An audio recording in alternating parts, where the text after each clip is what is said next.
श्रीहरि सभी विष्णु भक्तों को अजा एकादशी की शुभकामनाएं। आज हम अजा एकादशी की व्रत कथा और उसके पूजन विधान के बारे में जानेंगे। कुंती पुत्र युधिष्ठिर कहने लगे कि हे भगवान, भाद्रपद कृष्ण एकादशी का क्या नाम है? व्रत करने की विधि तथा इसका महात्म्य कृपा करके कहिए। मधुसूदन कहने लगे कि इस एकादशी का नाम अजा है। यह सब प्रकार के समस्त पापों को नाश करने वाली है। जो मनुष्य इस दिन भगवान ऋषिकेश की पूजा करता है उसको वैकुंठ की प्राप्ति अवश्य होती है। अब आप इसकी कथा सुनिए। प्राचीन काल में हरिश्चंद्र नामक एक चक्रवर्ती राजा राज्य करता था।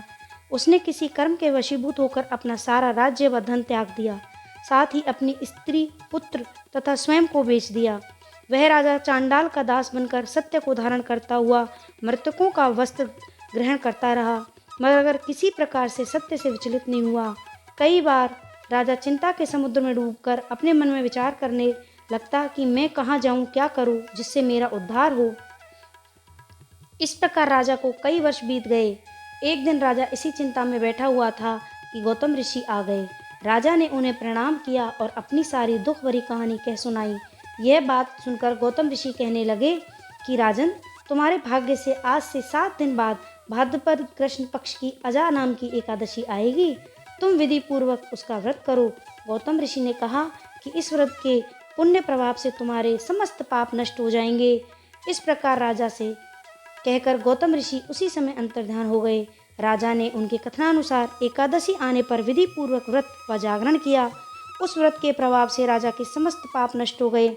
स्वर्ग से बाजे बजने लगे और पुष्पों की वर्षा होने लगी। उसने अपने मृतक पुत्र को जीवित और अपनी स्त्री को वस्त्र तथा आभूषणों से युक्त देखा। व्रत के प्रभाव से राजा को पुनः राज्य मिल गया। अंत में वह अपने परिवार सहित स्वर्ग को गया। हे राजन, यह सब अजा एकादशी के प्रभाव से ही हुआ। अतः जो मनुष्य यत्न के साथ विधि पूर्वक इस व्रत को करते हुए रात्रि जागरण करते हैं, उनके समस्त पाप नष्ट होकर अंत में वे स्वर्गलोक को प्राप्त होते हैं। इस एकादशी के फल के श्रवण मात्र से अश्वमेध यज्ञ का फल प्राप्त होता है। अजा एकादशी व्रत पूजा विधि। सभी दुखों को दूर करके सौभाग्य देने वाला अजा एकादशी व्रत को करने के लिए साधक को एक दिन पहले से व्रत संबंधी नियम का पालन शुरू कर देना चाहिए।